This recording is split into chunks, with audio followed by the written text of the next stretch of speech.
It's the High Stakes Fantasy Football Show on Better Sports Network.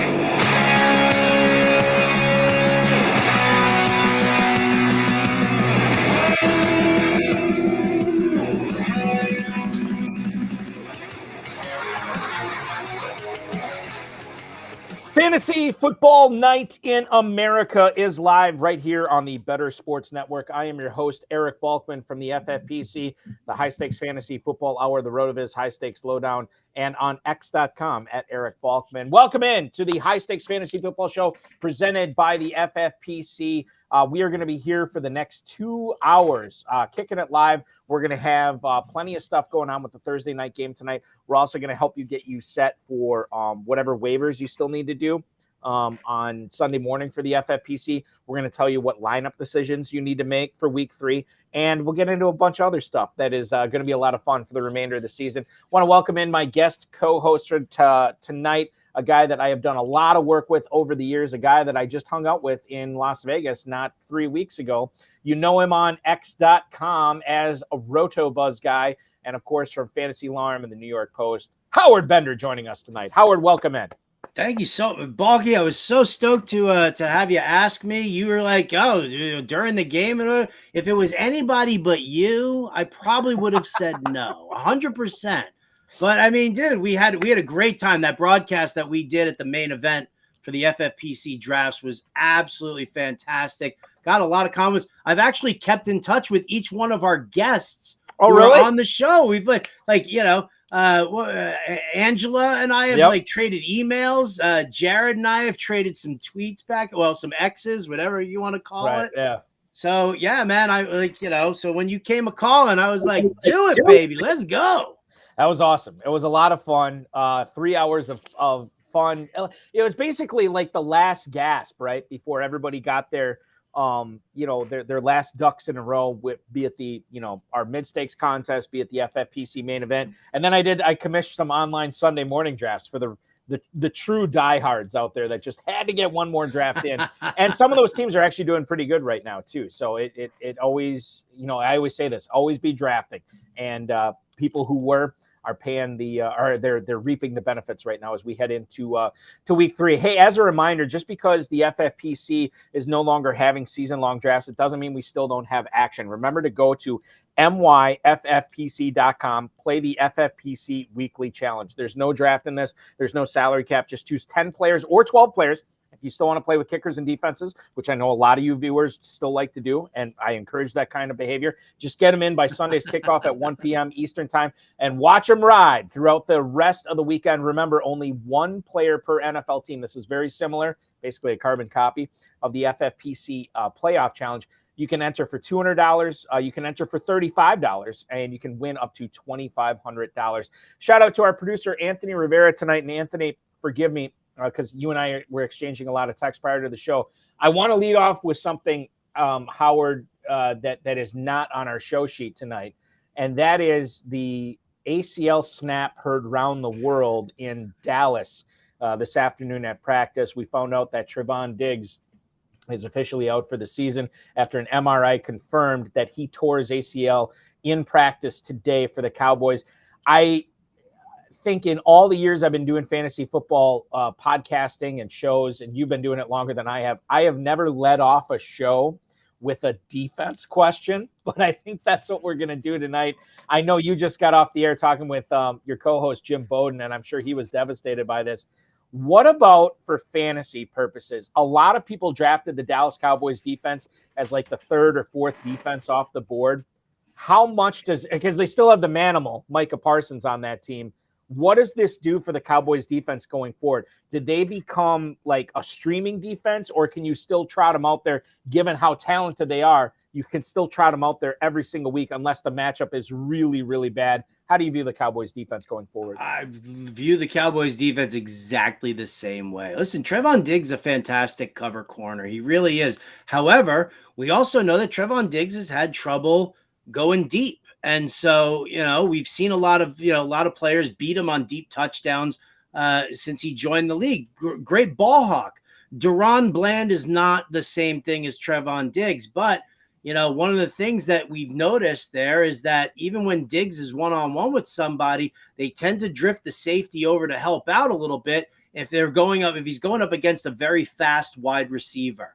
If he doesn't jack him up on the line and doing some press man coverage, and the wide receiver has the potential to beat him, you always see them drift that safety over. So I don't think this changes the defense. Listen, what are you looking for in defense? You're looking for a lot of sacks. You're looking for a lot of QB pressure so that the QBs make the mistakes, and then the other defensive backs will be able to get it. Are you going to miss some of the interceptions that Trevon Diggs had? Of course you are. But for the same token, you still have Stephon Gilmore shutting it down on one side of the field. You've got decent players there. There's depth at this defense. So if anybody out there, yes, it's a very upsetting injury. It's very sad to see a guy, of that magnitude, go out. But this is not like losing Aaron Rodgers for the Jets. This isn't like losing Breece Hall last year for the Jets. This isn't a J.K. Dobbins going down. This is not Joe Burrow injury. You're still going to be able to use the Dallas defense and not really worry too much about it. We have a question in the YouTube chat from our buddy JPJ. I'm going to get to him in a second. Before we do that, the Better Boss chiming in. The big news, I think, in fantasy football this week was the second consecutive trade, or the second consecutive year, the Vikings made a trade for an in-season skill position player. Last year it was TJ Hawkinson. This year it comes much earlier, but they get Cam Akers from the Rams. Wes Phillips, who is the offensive coordinator for Minnesota, says that this move doesn't mean that they've lost confidence in Alexander Mattison, after trading for Akers. And I got to be honest with you, as a fantasy player, I've kind of lost faith in Alexander Mattison based on what I've seen in the first two games. The Vikings are last in the NFL in EPA per rush. Mattison, 19 carries for 61 yards on the season. And according to Pro Football Focus, he is one of only two running backs that has failed to record a missed tackle on the season as well. They're basically giving up next to nothing to acquire Akers. They're swapping future 6-round picks with the Rams. And Akers, I would think that the Vikings are going to give him a pretty big opportunity to take over this backfield for Mattison. The Better Boss is chiming in the YouTube chat right now. He wants to know, Howard, how much playing time is Cam Akers going to get? Now, I understand for week 3, it might not be a ton since he just joined the team. But week 4 and going forward, how do you see this backfield shaking out? How does it affect you when you are thinking of your lineup submission going forward? Again, not necessarily this week, but once Akers gets in the flow, is Mattison now a bench? Does Akers become a better flex start? Can you break down this backfield for us? I'm kind of looking to figure out and see what Mattison does this week, because this is a big test for him. Thursday night game against the Eagles was not good. And then on top of that, insult to injury, you had all the idiots in the world sending out, hateful messaging to Alexander Mattison. And you always have to wonder in the back of your mind, like, what does that do to you? How does that affect you when somebody's making death threats? Where are you at with that? There are enough crazies in the world that you wonder just how that plays and weighs on Alexander Mattison's mind. So I was kind of worried about that. When I saw the move for Akers, I was like, oh, they are my immediate thought was, maybe they are losing faith in him, and something really happened in the sense that he might not be in the greatest of headspace. I wasn't in on Mattison to begin with coming into the season, and it's not about him per se, as much as I don't like the blocking scheme. The Minnesota Vikings use this hybrid blocking scheme where they mix power gap with zone blocking and zone, a lot of outside zone work. And that's, listen, if you've got, behemoth linemen who can do both, who can move laterally and can, push and pull, north and south, then that's great. But the Vikings don't have that. So they've gone through this change in the blocking scheme, and the personnel really doesn't fit both. So I was kind of worried about how Mattison fit there. And now I'm seeing what we're seeing. So the scary part here is that, let's not forget, Kevin O'Connell, Wes Phillips, head coach, offensive coordinator of the Vikings, were with Cam Akers when they brought him to the Rams. They were coaching the Rams. So he's got a familiarity with the system, right? He knows the verbiage at the line. So I do think that maybe not this week, but the week after, he does start to creep in. If Madison doesn't have himself at least a strong game, I almost said San Diego Chargers. Wow, retro there. Quarter in the jar, Howard. Right? Quarter in the Seriously. jar. But the Los Angeles Chargers, their defense is just god awful right now. They've given up almost 190 yards per game on the ground with like 3 or 4 rushing touchdowns allowed. So Madison could be in a great spot here to shine bright against the Chargers defense. If he does, well, then I think that, we still see Madison with, 60, 75% of the workload, and Akers kind of gets moved, maneuvered in there a little bit. But if Madison doesn't have a good showing this week, yeah, pressure's on, and it could end up turning into an Akers situation. If he's available in your league and you've got that roster spot to give, I'm definitely making a speculative ad in my leagues for sure. And I think if you already own him in your FFPC league, you're basically sitting him and waiting to see how this plays out. Hopefully you have the running back and the flex depth to handle that. I know Cam Akers was kind of drafted as a low end running back 2, high end running back 3 in a lot of FFPC leagues, but you can't confidently start that. For sure, you can't start him in week 3, and I think you got to see something before you can start him in week 4. I'm going to ask you an unfair question, and if the answer is bulky, I have no idea. That's fine. What went wrong for Cam Akers in Los Angeles? Why did he get deactivated and then since traded?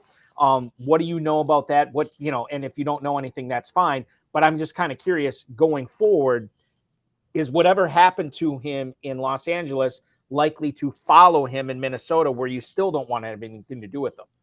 Wow. What does Kevin O'Connell's wife look like? No, I'm just kidding. Come on. I'm just kidding. I just kid. But I'll tell you what, though, this does seem personal. This does not seem like it's something that's going to follow him. And I'll tell you why. We saw that we knew they had a rift last year. We saw Akers come back. Apparently they buried the hatchet, had himself a couple of good games towards the tail end of the season and off into the sunset. And that was kind of all we heard about it. But now it's all kind of surfacing again right now. And I'm not sure exactly what it was, but for Sean McVay to publicly state that you'll never see Cam Akers in a Rams uniform again, or you'll never see him play on the field for the Rams. I mean, you're taking all trade value, all trade leverage and negotiation off the table. Like, you literally, by benching him and publicly making that statement, right, you've devalued him to the point where it's like, what are you going to get? Because teams are just going to wait for you to release him, and then they'll just pick him up. So Minnesota, a couple of swaps to a late round pick is all they gave up. So to me, I genuinely believe that this is personal and it won't follow him to Minnesota.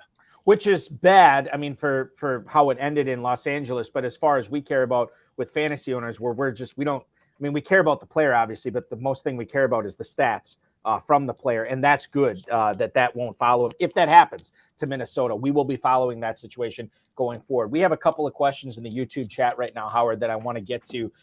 Couple of starts or sits. Jim Parsons Jr., a guy who has been in the chat room several times watching this show. He has to pick from 2 running backs here. I'm assuming full PPR. Jim, if that's wrong, let us know. But he's got Matt Breida tonight against the Niners. He could also start Kendra Miller on the road against the Green Bay Packers Sunday morning at 1 p.m. The other choices that he does have, again, he's got to pick 2 of these. Dalvin Cook is also a possibility for him this week at home against the Patriots. And then Roschon Johnson going to Kansas City to take on the Chiefs. I am of the opinion that I'm going to lean away from Breida and hope that there's more news that we get on Kendra Miller. Maybe he starts over Tony Jones, as we don't expect Jamal Williams to go this week. So I would lean towards a guy like Kendra Miller. And then it comes down to Cook or Johnson. Coin flip for me right now. I would lean towards Johnson based on what I saw last week. But my God, if you ask, this is one of those questions, Howard, where you ask me the same thing tomorrow, I might have 2 different answers. Right now, I'm going to say Kendra Miller, and I'm going to say Roschon Johnson. I don't feel good about playing Breida tonight. I mean, come on, revenge game narrative, Balky? Doesn't he want to show There up is his that. former team? It's a good point. I mean, at some point, don't the 49ers just take their foot off the gas because they're like, well, it's 31-3 right now. Do we really need to keep at it? I think, yeah, we do need to hear about Kendra Miller. I mean, I feel like if Kendra Miller is good to go this weekend, then, the Packers do struggle against the run, and Tony Jones is not. He's not that back. So, I think Kendra Miller is definitely somebody you want to look at. Dalvin Cook's going to be dealing with the, with the Patriots stacking the box in the tropical cyclone and all this stuff that's going on there for the weather. Roschon Johnson is the interesting one for sure, just because we saw him in the first week. We saw him get those 6 targets. Now, I don't know if that was, designed by the coaching staff or whether that was Justin Fields just being like, listen, RPO work, let's get you some, some dump offs also and help you with that. But he is that pass catching back. They're not, Deonta Foreman and Khalil Herbert aren't those guys. And if you feel like the Bears are going to be behind, then they're going to have to throw them. Maybe, the dump offs to Roschon Johnson end up getting that work. So I'm in on Miller. I don't hate Breida as much as you do for tonight, but I mean, I can obviously totally understand when you look at things like prop lines and see that Matt Breida's prop for receiving yards is 12.5. And, you're like 12.5 and they're going to be, throwing from behind the whole time. So I think Miller and Roschon is probably a good bet for you. Niners 10.5-point favorites currently. 43.5 is the total. That game is scheduled to get underway in just less than an hour. We're going to have a better cast preview of that. We're going to go through all the things that you can handle and take part in and play with our better cast tonight, which begins in about an hour or so. So more coming on that. Let's get into another starter sit. Yeah, Andrew Guyman. Let's go with his right now. He wants to know, would we start George Pickens? I almost said Carl Pickens. Now that's a blast from the past, Howard. Would you start George Pickens or Jordan Addison at flex and Najee Harris or Gus Edwards at running back 2 with Justice Hill out? He said, I'm just going to be sick sitting both Steelers starters against the Raiders. Well, I can tell you this right now, and Howard, I'll let you weigh in on this. I do like Pickens better than Addison this week. Anytime you can get a guy where he is going to command the targets as the number 1 pass catcher on the team, I like that better than a guy who, granted, should be on an offense that's throwing a lot and has been throwing a lot this season. He is still behind the pecking order to not only Justin Jefferson, but quite frankly, TJ Hawkinson as well. So I'm going to play, as far as flex goes, I would play Pickens over Addison. Running back 2, it gets a little bit more interesting. And I say this because I have never been the biggest Najee Harris fan. So I actually have to sit and take a close look at this. Gus Edwards is at home against the Colts, who can be had. Najee Harris on the road at the Raiders. So the way that I would look at this, Howard, if you're going to be sick, not starting either Steelers player, I would start Pickens. And then you could go with Gus Edwards, who might be the better play. I still think for the volume, the accumulator, as I've dubbed Najee Harris, he's like the new Michael Turner. Not a lot of football skill, but he gets the ball a lot, and sometimes he falls into yardage, falls into touchdowns, falls into catches. I can get on board with Harris over Edwards. So maybe if you don't want to start, if you want to avoid starting the neither Steelers player, maybe just start both of them. I could make a case here for going Pickens and Najee Harris. You could definitely make a case for, Pickens or Harris, or Harris to actually start. I mean, this matchup against the Raiders could be, super tasty. And I know that everybody's down on Najee. How do you trust Najee? But, for the same token, it's Gus Edwards. Listen, the Colts, if you're looking at the Colts from a defensive standpoint, their front 7 is definitely better than their secondary is. The secondary is the Achilles heel right now. You still have DeForest Buckner sitting there in the front, the decent linebacking core that can kind of push to stuff the run a little bit. So I don't mind going with Najee Harris and just hoping for the volume there. But for the same token, I also don't want to overinvest. I don't mind if you're talking about full point PPR. I think that there's going to be so much throwing in this Minnesota Chargers game that I'm actually okay with that. When you're looking at the passing attack for the Steelers, like there's Pickens, But then what else is there? Fryermuth has been hampered by a chest injury. Allen Robinson, I don't think anybody, I mean, I get better separation than Allen Robinson does.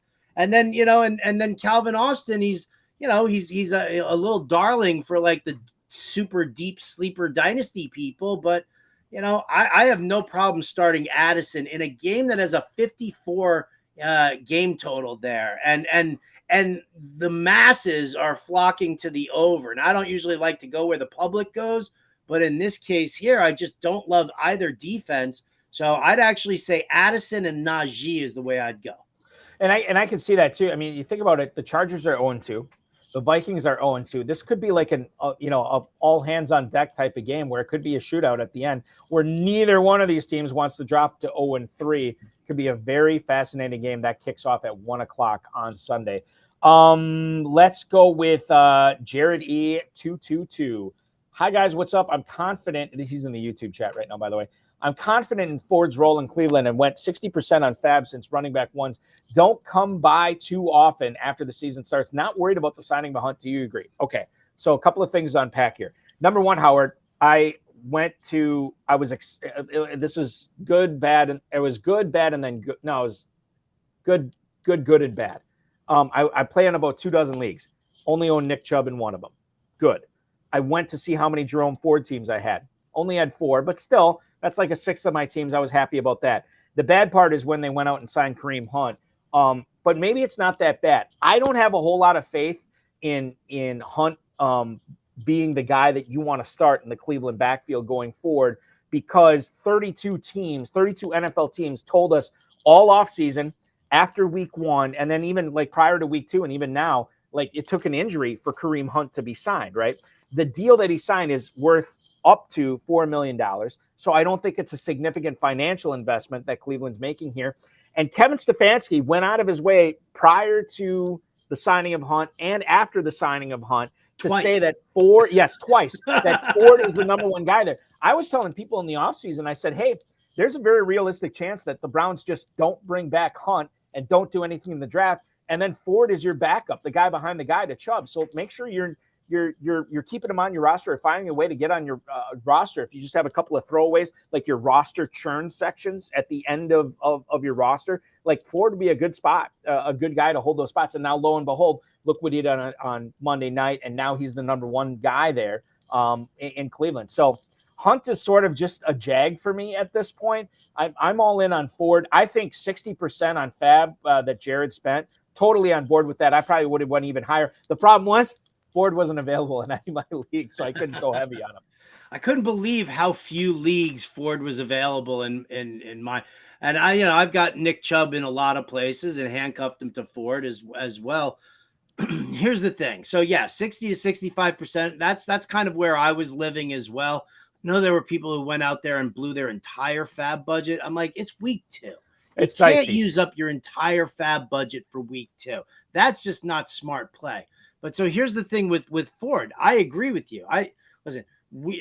Jim Bowden and I from Fantasy Alarm spoke to the Cleveland front office, and we were told specifically that Kareem Hunt wasn't a salary cap casualty. He was phased out of the offense last year because he had clearly lost more than just a step.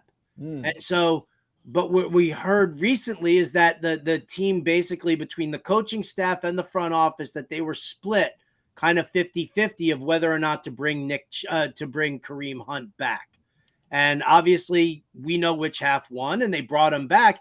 So to me, hearing Kevin Stefanski twice turn around and declare Jerome Ford as his guy, this isn't gamesmanship. This is me understanding that Stefanski was one of the people who was not in on bringing Kareem Hunt back, that he didn't like what he saw from him during games last year, practice last year, and they were, happy to move on from him there. I will say this, because I think Ford owners out there like myself, you have to understand, though, be patient. Be very patient, because here's the deal. Tennessee this week. Right? Last week, it was Joshua Kelly's season. The week before, it was Jamal Williams' season. And what happened? Those seasons got torched. They were done. They were terrible. Tennessee is a very, very strong run defense. So you have to be very careful about that. Then in the following 2 weeks, the Baltimore Ravens and then the San Francisco 49ers. So you might see, because of the games and the matchups and everything like that, you might see a little bit of Kareem Hunt in there because the team is just going to try and, kind of change some pace up there and use Kareem Hunt in the passing game and see what happens against these more stout defenses. But moving forward beyond that, you've got some really nice schedule breaks for the Browns in the sense that Jerome Ford is going to have games where he's going to pop off. And those games that he's going to pop off are the games that you want and need. Those are during bye weeks. You're going to get that. Those are going to be, coming close to like playoff time and determining, who makes the playoffs in your leagues. And that's where you want to have Jerome Ford. He's definitely the long-term play. So just be patient with him this week. Yeah, I'm just looking at the schedule here. He's got the Colts coming up. He's going to take on the Seahawks. He's got the Cardinals at home. The Rams is another team he's playing. The lowly Bears that he gets just before Christmas time. And then on Christmas Eve, they go to Houston to take on the Texans too. So I think there's a lot to like there. Again, as you pointed out, the money weeks might be money for Jerome Ford. Let's talk about, let's go to Jacoby Myers here. I think I want to do that. No, real quick. Let's answer Mr. Grapefruit's question because it's an easy one, in my opinion. Start Jordan Addison or Puka Nacua. This is full PPR in the YouTube chat that he's hanging out in right now. Howard, I can't, I went in on Puka. Okay, I was told by a lot of smart people this prior to the NFL draft, before Puka Nacua ended up with Los Angeles. Look out for Nacua. This is a guy that you should be able to draft late in your rookie draft. Keep him on your roster. Don't cut him. And then the Rams drafted him. I was kind of like, whatever. Day 3 pick. Okay. We'll see what happens. And I tried to keep him on my roster everywhere. I didn't keep him everywhere, but I kept him in a lot of spots. Got lucky enough to purchase him off the waiver wire in a significant amount of spots. Last week, I probably, because I had no injuries, I'm not bragging here. I had no injuries, and obviously nobody had any bye week issues. No, not trying to do that. But I probably about half my leagues, maybe 2/3 of the leagues, Nacua is in my lineup, and a third, he wasn't, because it could have been a one-off, who knows. But I did start him in a bunch of leagues. Going forward, man, I can't bench this guy. I cannot bench this guy whatsoever based on, I think he is leading the NFL in targets right now. I think the only guy who had more targets than him in week 1 was some guy named Tyreek Hill, and I'm willing to have Puka Nacua lie second on that list. Addison is fine. You talked about Jordan Addison earlier. I think he's an all right start this week, but Puka Nacua, you're playing with fire benching this guy at this point. Yeah, and you know what? And I missed the boat on Puka Nacua, 100% missed the boat. And it was my fault for doing it. It wasn't, I was kind of, going into the season, I was looking at, other players, other rookies, I was looking at like Jalen Hyatt, late in drafts, and all guys who had more draft capital than Nacua. You say you missed the boat, but the process that you applied has had a higher hit rate for players. So I don't think there's anything wrong with what you did at all. No. And I don't regret that at all. But after week 1, I was like, I didn't have any injuries or anything like that. And I was like, of course it was that immediate skeptic in me that said, listen, 20 targets. That was great. Tutu Atwell also had a great game. So am I believing in this? Am I seeing this happen? And I didn't go after him at all. So I completely missed the boat there. And when people were asking me about picking him up, my advice to them was, if you're just trading depth that you're taking these late round picks like a Jalen Hyatt, if you're just churning them out because they didn't have a good first game, but they were good speculative picks, then you keep it, because it's one game and we don't want to overreact to one game. And so that was the advice I gave. And then boom, he comes out with another 15 targets in week 2.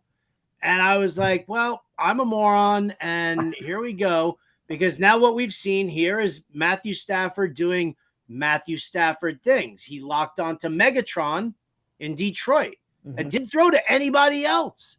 And he locked onto Cooper Kupp and he didn't throw to anybody else. And now here he is without Cooper Kupp and he's throwing to Puka Nacua and he's not going to throw to anybody else. I think I missed. it's one of those things. I don't blame anybody who did. I understand why they did. Quite frankly, I missed on him. I shouldn't have cut him in these leagues. I should have went heavier on my fab in some of these leagues to get him. Live and learn. At least we lived, as I think episode 4 or 5 of Seinfeld would tell us. Live and learn. At least we lived. Moving on. I want to pump in a couple of more things before the break.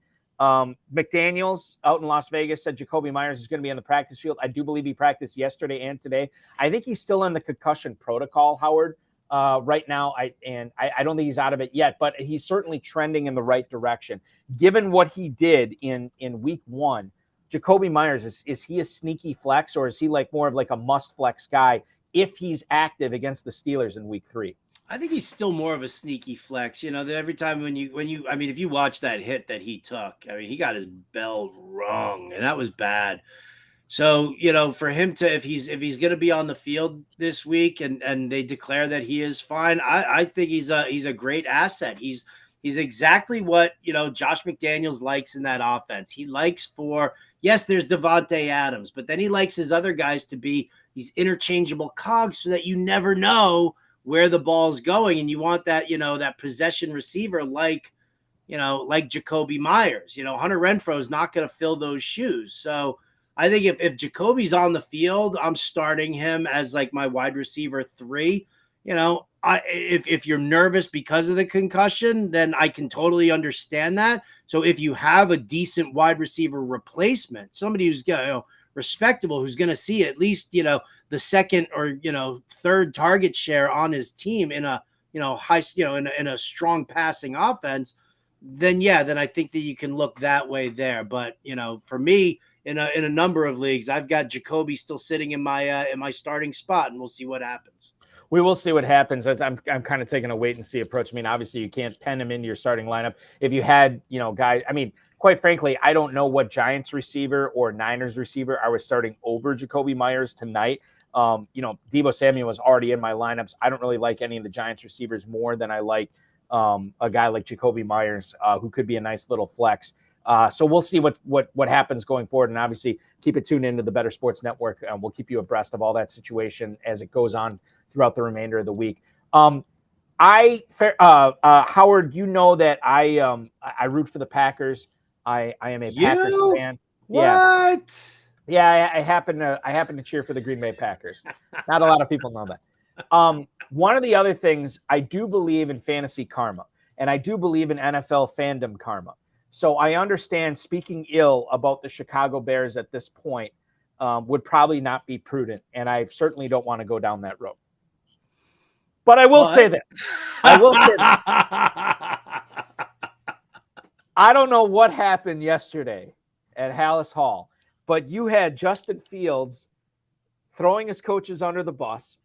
You had a potential and alleged FBI raid on their defensive coordinator's home, who abruptly resigned to spend more time with his family and focus on his health. I don't know if there could be more of a boilerplate response to resigning than there is a different reason why I'm doing this, but this is what I'm going to tell you. Like, I don't know if there is a more boilerplate response. And so to say that I didn't find that, to say that if I found that off-putting would be a lie. I wouldn't say I reveled in it. I wouldn't say I enjoyed it, but it wasn't the worst part of my day to see that. Now, from the fantasy angle, Justin Fields, this could be a turning point in his season. He feels like he's been playing, his words, not mine, robotic this season in the first 2 games against Green Bay and Tampa. Now, if that's the case, and he said, somebody, I don't know, it was Courtney Cronin or whoever asked him, like, you know, why was this, or why do you think you've been playing robotic? And he said, maybe coaching. He did quickly say, followed that up, like, they're doing a great job preparing me for the games, which is good. And I think that was underreported. But at the same time, I feel like he thinks he is not playing to the level, forget the style, to the level of play that he has now set the standard for him. And I think if that's the case, he's going to open things up. Bears are 0-2, right? Their season, if they lose this game, it could be spiraling down the drain faster than you'd think. Why wouldn't Justin Fields go out and ball out this week? Why wouldn't he go out and do what he did so well last year with his legs? Why wouldn't he go out and take some risks and try to make some plays this weekend? I think, playing the devil's advocate side of everything that's going on in Chicago this week might pay off. I think this could be a big week for Justin Fields as he takes on the Kansas City Chiefs, who didn't look all that great against the Jaguars last week in Arrowhead, which I think the other thing that I should bring up too, Arrowhead is not the home field advantage that a lot of people think it is. It wouldn't surprise me at all I don't know if the Bears win. Wouldn't surprise me at all if Justin Fields goes down there, balls out for 260, 270 passing yards, rushing over 100 yards, maybe 3 combined touchdowns. I think this could be a big week for Justin Fields. Wow. I mean, that's a bullish, that's a very bullish take on Fields and what's going on over there. I mean, I think the big problem is that, I mean, does Fields have the balls to just say F you to Luke Getsy and just, Yes. Listen, I think your play calling is garbage. You're a Packers fan. So you understand what I'm about to say, right? If it's the offensive coordinator's fault, then you need a strong-willed quarterback to just take matters into his own hands. And you obviously think that Justin Fields is going to do that. Like, people are talking about, the Jets bringing in an more experienced veteran quarterback. Mm-hmm. And I'm like, that's not the problem. The problem is that Nathaniel Hackett is a terrible offensive coordinator unless he's got Aaron Rodgers, who Aaron Rodgers is like, screw that play. That's the dumbest thing I've ever heard. I'm going to do this. I got to stop you. You know what this reminds me of is, and you would know this as a Jets fan, Adam Gase, right? You look like all world with Peyton Manning. And then once he didn't have Peyton Manning, all of a sudden he was exposed, right? Yeah. So now the question is this is a very defining moment for Justin Fields because there needs to be a fall guy in Chicago, right? You didn't trade out of the number 1 pick to acquire DJ Moore as a weapon for Justin Fields. And then, turn around and build your franchise around Justin Fields. You can't change the quarterback's stripes. Jim Bob Cooter said he's not going to change anything about it, what Anthony Richardson does, except teach him how to slide more and when to give yourself up and when to fight for that yardage. We saw with RG3 when he came back from the injury and they tried to make him a pocket passer. And he was like, I don't know how to be a pocket passer. I need to be rolling out. I need to be doing things, making things happen. If Justin Fields has the cojones to just say, up yours, Luke Getsy, I'm going to do it my way here. And I'm going to I'm going to audible the crap out of your play calling right now, then that's definitely a possibility. That's really a possibility because, if that's the case, if we see Justin Fields rolling out and, whatever, and they zoom in on Getsy's face on the sidelines where he's just like, right? Then all of a sudden, that screenshot's got to be your new profile pic for Twitter, by the way. Does Matt Eberflus be like, oh yeah, I guess I got to make a change here? So I would love to see that from Justin Fields. If that's actually the case, I want what you're saying to happen. Could happen. I want that to happen. I don't know if it's going to, but I'm rooting in that direction. I don't have a lot of Fields at all in fantasy this season, so. I'd love to see that kind of develop. Yeah, I have him. I wouldn't say I have a lot of them, but I have a decent amount of shares of Fields. And usually that was like the drafts where he slipped. And I'm like, okay, I'll pick him up here. And, it's not going to Howard, I was setting my lineups tonight. I couldn't believe how many leagues I had where I had to choose between Fields or Purdy. I have that's my quarterback combo. And like a half dozen leagues is Fields or Purdy. And kind of racked my brain tonight.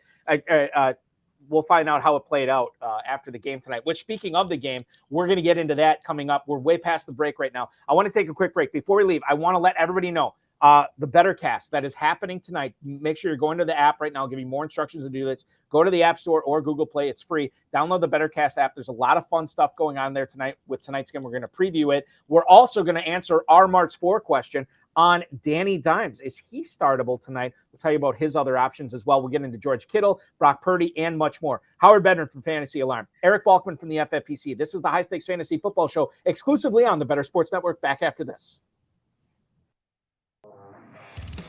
Jake Ferguson, I think, is going to be one of the biggest frauds in fantasy, to be honest. I'm trading Jake Ferguson in Dynasty for anything right now. I'm trading him in redraft if somebody will take him. He scored the touchdown on a 1-yard play this week, but this guy last week, he played 75% of the snaps, only ran 50% of the routes. This week, we were hoping that would change. He only ran 21 of 43. Not even half again. So we were hoping it would improve from 50, worse than 50. So Jake Ferguson, not the guy we want. And you saw it. I mean, if you watch the game, they weren't locked in on anybody. They had Hayden Hendershot out there, got a goal line carry. Luke Schoonmaker, the rookie, scored a touchdown. Like, they are not committed to just one tight end. And if you have CeeDee Lamb and Michael Gallup and Brandon Cooks and Tony Pollard, if the tight end isn't playing every single snap, then he's not relevant. I mean, even if the one guy was playing every snap, you're not going to get a Dalton Schultz because there was no Brandon Cooks last year, and Michael Gallup was coming off an ACL. So the conditions changed, and now this guy's playing a partial snap share. Sell Jake Ferguson now. And people tell me, oh, Dak Prescott loves throwing to the tight end. That's not even true. There was a guy on Reddit that just posted a study. His name is, like, I Call Cats or something like that. Great study, though, that showed that Dak Prescott doesn't target the tight end on an above average level. I mean, CeeDee Lamb got 156 targets last year. 156. And Michael Gallup and Noah Brown combined for 150. So, and the running backs combined for 85. So what is it? Does he love the tight end, but he also loves CeeDee Lamb, and he also loves the other wide receivers, and he also loves the running backs? Or just Kellen Moore just throw the ball a ton? That's what it was, right? So it's like this whole he loves the tight end situation, that's not even true, right? Or he just loves everybody. Maybe he does love the tight end, but clearly he loves CeeDee Lamb. No, like clearly he loves the running backs. So just don't worry about it. Forget about it. Trade Jake Ferguson for whatever you can get right now.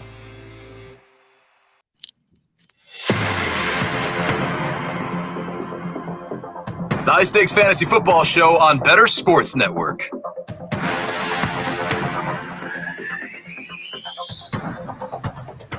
"16 minutes until the top of the hour here on the High Stakes Fantasy Football Show on the Better Sports Network. Eric Balkman from the FFPC hanging out with Howard Bender from the Fantasy Alarm. As a reminder, you can play BetterCast tonight during that Giants 49ers game, which kicks off in about 36 minutes from now. You can predict what's going to happen in the game to score points and win prizes, chat with a great community that we have there, but all the big plays, the top performers, and the bus in real time. Watch Thursday Night Football with us, player-free contest, and win tickets. The more questions that you answer, the more tickets that you win. Redeem tickets for authentic NFL signed gear and collectibles. Just download the free BetterCast app in the App Store and Google Play. You have to be 18 years or older. It's going to be a lot of fun tonight, and we're actually going to preview that right now. We'll talk a little before we get into the BetterCast, all the questions that we're going to be asking tonight on the BetterCast.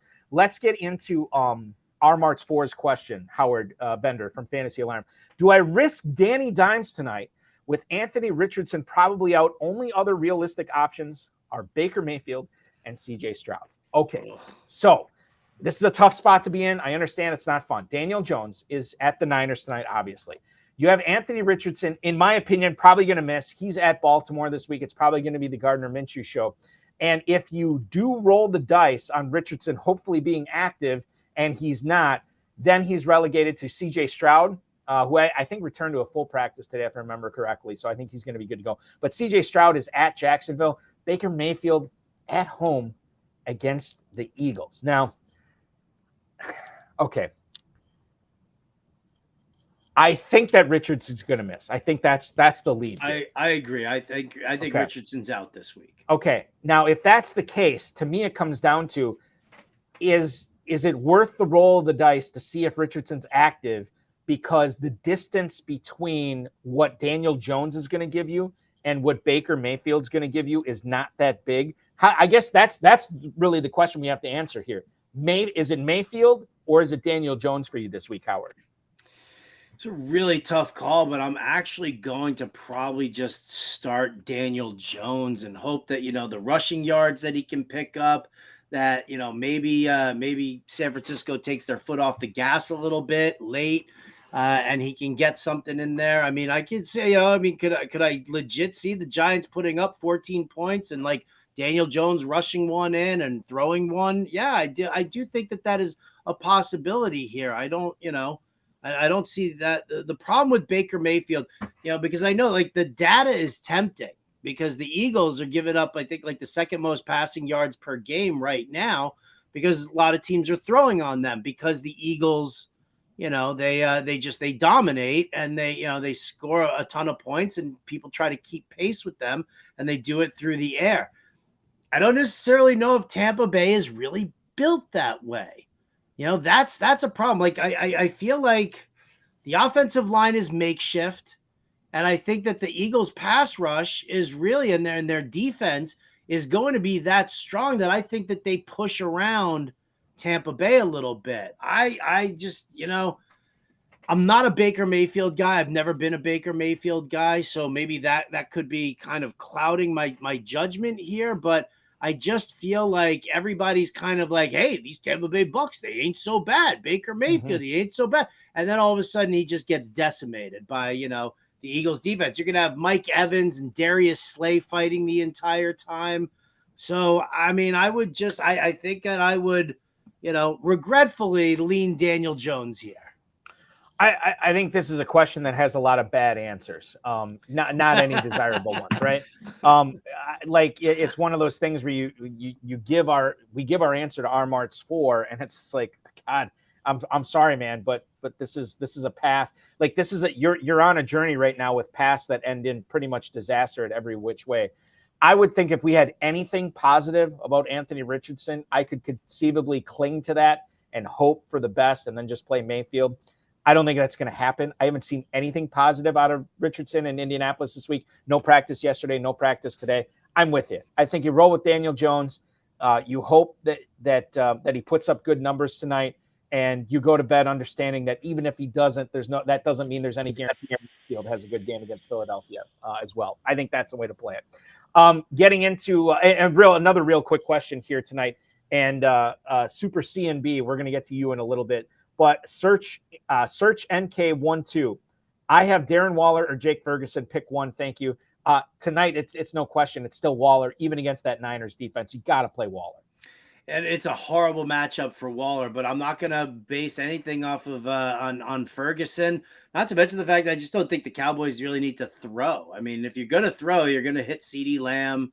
I just don't see this being a game where, you might as well take the chance that Daniel Jones tries to air it out a little bit and hit Darren Waller. So again, like I said, tough matchup. You had the Niners defense. They shut down Pat Freiermuth in week 1. They shut down Tyler Higbee in week 2. But I think Darren Waller's, a little bit better of a player and a receiver than either of those two. So I would lean that way. I think so too, and it makes perfect sense. Let's get into the BetterCast questions as we preview what's going to go on. Once again, download the BetterCast app for free in the App Store and Google Play. Right now, Howard, how do you fall in on this? Which team is going to score first?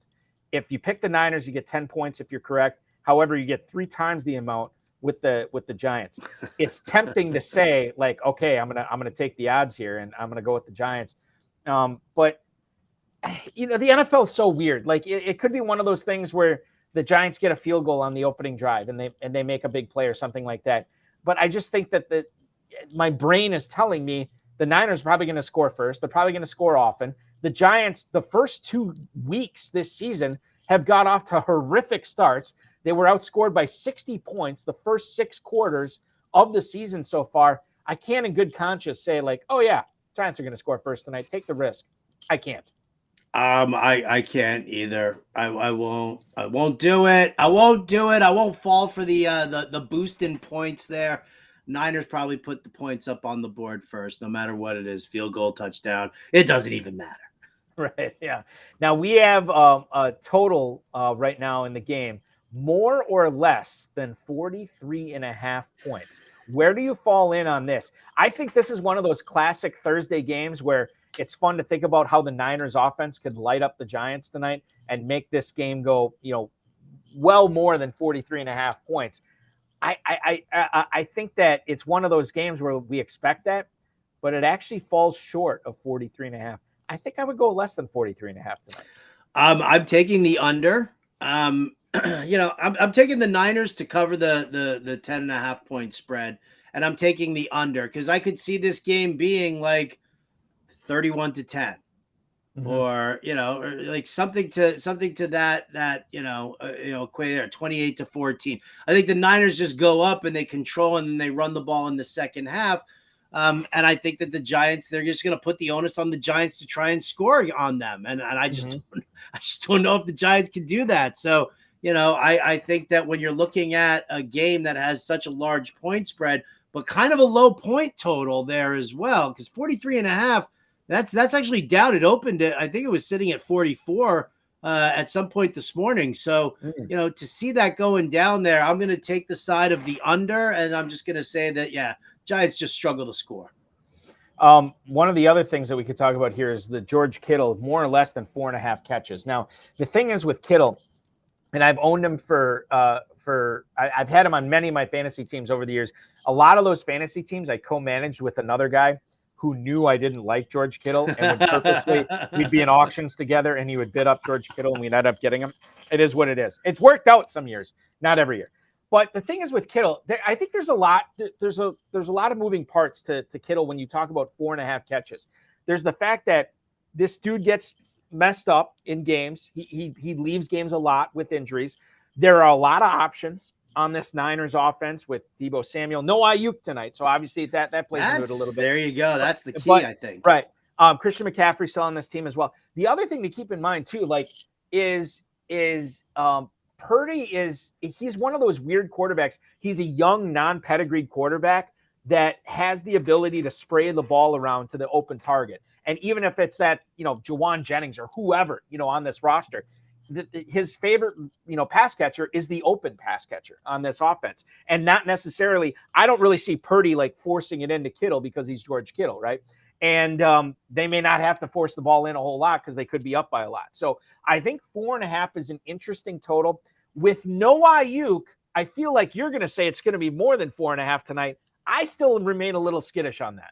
I'm a little skittish about it too, only because, is there a reason to throw the ball? Do the 49ers really have that reason?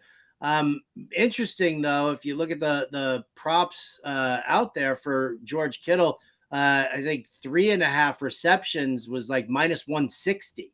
So it's a little bit of juice on that, but that turns to 4, right? So 4 catches. Could you see George Kittle going 4 catches for 52 yards and a touchdown? I could definitely see that happening. 5 catches at over 4.5. I might err on the under here because of the situation. I think 4 catches, it's right there. So I think 4 catches. I'm curious as to what, if there was an alt prop to find out what Vegas is saying about, 5 catches for George Kittle. But I feel like that's just too much volume for what the Niners are doing, especially because, I think what is it? Brock Purdy hasn't thrown for more than 230 yards in a game. So he doesn't need to throw that much. Right. Yeah, no, that's a great point. And I think that leads me in to say why I'm leaning more towards less than 4.5 on the catches with Kittle. It's one of those things too, where you take less than, and then you watch the whole game and you're loving life. And that way you can enjoy the majority of the game. This is horrible. Don't take this. Don't listen to this is my horrible, this is goes back to my whole start sit philosophy, Howard, where I'm deciding between 2 players. And I don't think in terms of which guy is going to give me the most points, which guy is going to give me the best chance to win. I think about it in terms of which guy is going to upset me less if I put him on my bench and he ends up being the guy I should have started. It's a horrible way to look at it, but that's the way I'm looking at this. You know what? That was Elijah Moore for me this past week. Oh yeah, there you go. Absolutely. Daniel Jones tonight. Now he's set at 37.5 rushing yards on the Better Cast. And I immediately look at that. I say that's way too high. Then I look at what Daniel Jones did. Week 1 against the Cowboys, 43 rushing yards. Week 2 against the Cardinals, 59 rushing yards. This is a quarterback who's already more than 100+ yards rushing on the season. 37.5 seems like a lot to get tonight, but I could see it happening. While I would take the under on Kittle, I think I will live dangerously and take more than 37.5 for Daniel Jones tonight, man. I've already played that over everywhere. So you won't get an argument from me. This pass rush, listen, Daniel Jones doesn't have the left side of his offensive line. Andrew Thomas is out. Brederson, the guard, is out. Both of those guys. So you're dealing with a little bit of a makeshift line against an insanely good pass rush. And that what happens is with that is that just flushes Daniel Jones out of the pocket more. And Daniel Jones takes off and he runs. And so, yeah, I think that, we might be sweating it towards the fourth quarter there, but I definitely think that we're going to see Daniel Jones, crush this 37.5 yardage number. I definitely say more. I think so too. And I think that's the smart wager to make.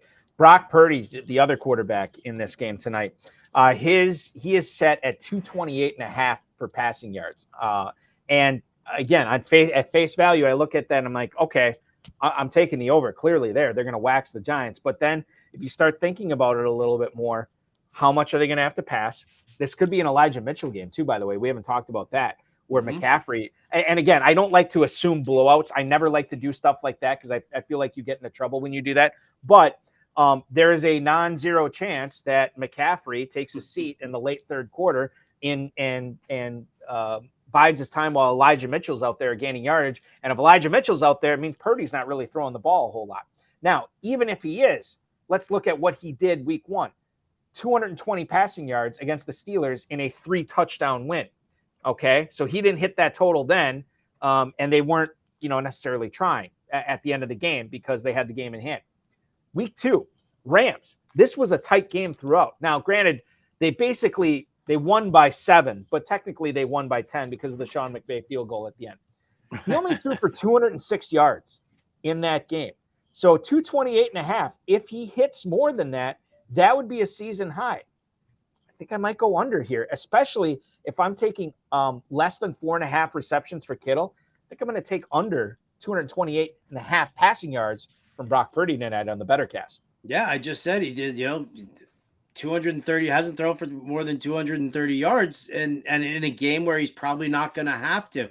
The only thing that could end up like screwing us is like early in the game, he just like does like a dump off to McCaffrey, who takes it like 70 yards for a touchdown. Oh, yeah.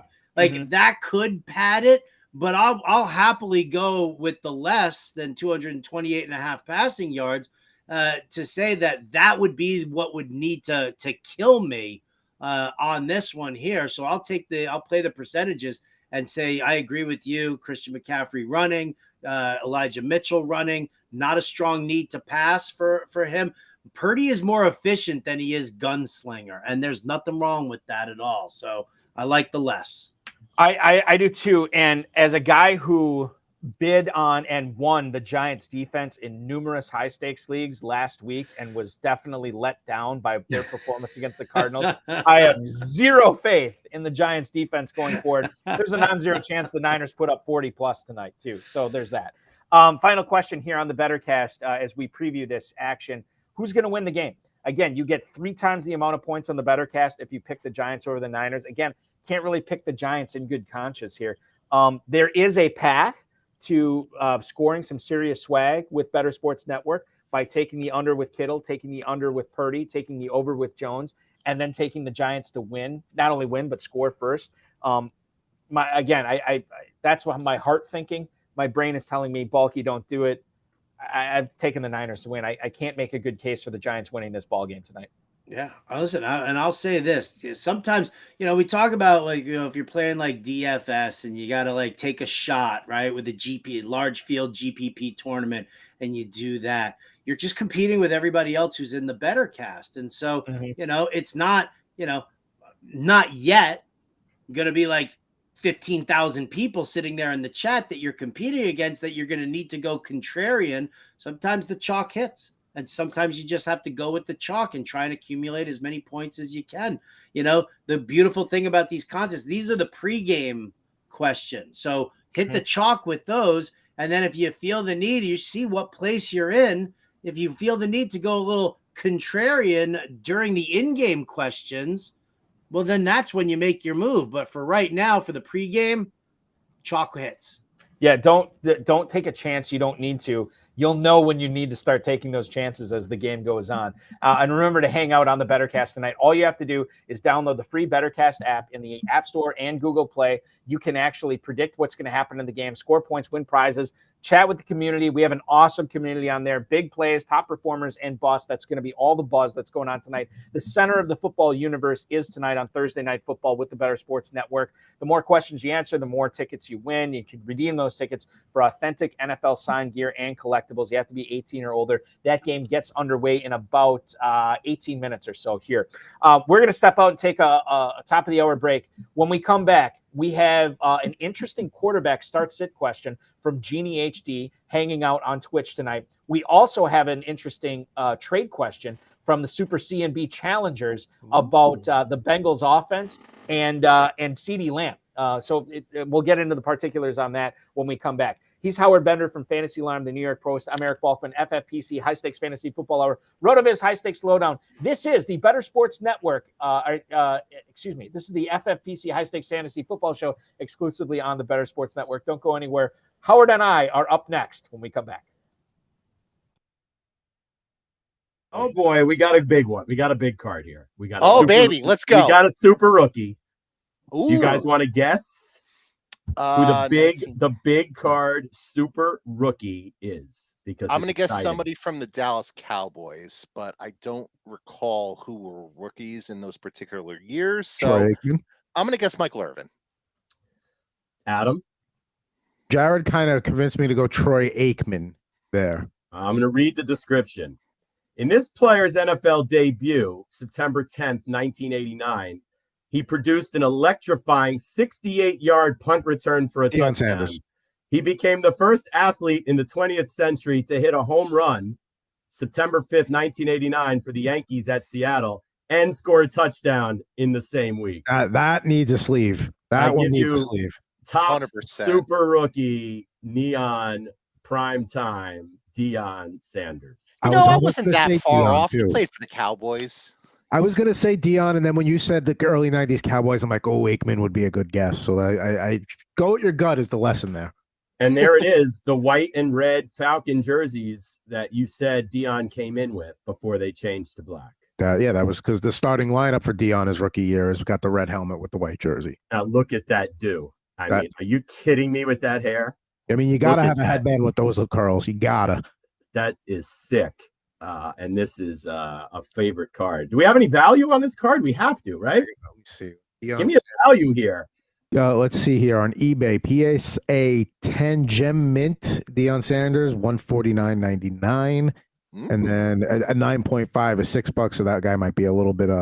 Then there's a much more reasonably listed one at $31 for a PSA 10. So it's got some value to it. Yeah, you might want to protect that one.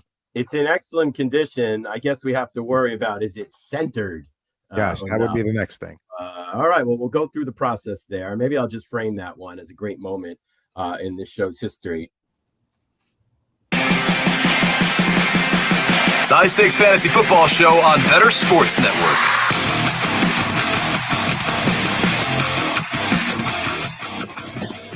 Five minutes past the top of the hour here on the High Stakes Fantasy Football Show on the Better Sports Network. I am Eric Balkman from the FFPC, the High Stakes Fantasy Football Hour, and of course the RotoViz High Stakes Lowdown. Howard Bender hanging out with me. He from the Fantasy Alarm and the New York Post. Great stuff that you do, not only for Fantasy Alarm, New York Post. I like those little blurbs that you put in there too. I was checking them out today, Howard. You do a fantastic job, almost as if you've been in the industry for a while. I've done this for a little bit of time now. Right. I'm still a little green. I'm still learning the ropes here. But that's why I was like super stoked that you asked me to join you. I was like, really? On your show? All right. Jeez. That you are too kind, by the way. Speaking of anybody who thinks they are not green in the fantasy football industry, take on the weekly challenge with the FFPC. It's here for week 3 in the NFL. There's no draft in this. There's no salary cap. No convoluted rules. It's the same format as our popular FFPC playoff challenge, which is coming back. More details on that coming up in the next month or so. 10 team, 30-team, and 100-team contests are available. You pick your players, you let them ride out for the weekend. Results are going to be determined by the total points accumulated by each individual lineup entry. There's classic formats available with kickers and defenses. There's slim formats available without kickers and defenses. You can play for $200 for an entry fee, $35 for an entry fee. There's a contest literally for everyone. And don't forget, and this is the big thing, new users are going to get $25 off their first FFPC entry of $35 or more. You just got to use this promo code, ALARM. ALARM. For my friends out there who can spell, which is pretty much all of you, alarm is what you want to enter at myffpc.com. That is where you go to register for the FFPC Weekly Challenge. One of my favorite segments over the course of the duration of this show, how long we've been on the air, Howard, has been asking my guest co-hosts where they stand on certain things, certain topics, certain players, certain strategies. And I think we got a good rack of ribs here lined up for you to pick from. So the first one I'm going to lead off with, and I feel like you have a strong feeling on this. I could be wrong. Where do you stand on dropping running backs off your rosters? And I want to specifically paint this for like FFPC players. We are drafting in a 20-round draft with 11 other teams. Where do you stand on dropping running backs that you think, these guys aren't going to amount to anything? In this running back economy right now, I do not drop running backs. I absolutely do not drop running backs. And, and listen, if there's a situation where I'm really heavy on running backs and I've got a couple of speculative guys sitting on my bench, then I might consider, but no, man. I can't do it. You never know what's going to happen. Look at what's going on here in the first 2 weeks. We've lost Eckler. We've lost Barkley. We've lost Nick Chubb, right? Isaiah Pacheco's banged up. Aaron Jones is banged up. Like all of these guys are. David Montgomery's not even going to play this week.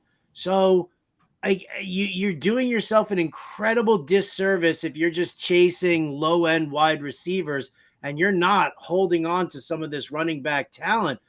Guys like, I know you love Devin Achane, right? He's one of your guys. Yeah, he is. Yes. Like I have Devin Achane on so many benches, and I get questions all the time where people are like, do I just drop Achane to pick up, Romeo Doubs? And I'm like, I love Romeo Doubs, but dude, as much as I love Raheem Mostert, that dude goes down fast every year. We know it happens. And that's going to put Achane onto the field. So in this running back economy, like I say, that is not good. Dropping, no way. Yeah, I think it becomes interesting when you talk about dropping Achane for a guy like I think it becomes interesting when you're talking about dropping guys like Ty Chandler, dropping guys like Achane. You can make the case for, but Salvin Ahmed is another guy. Like these guys who could be a noteworthy player in your backfield and could end up being starters, but it's like how clear is the path to fantasy glory, right? The path to fantasy glory for me during drafting season, it was easy to see for Joshua Kelly.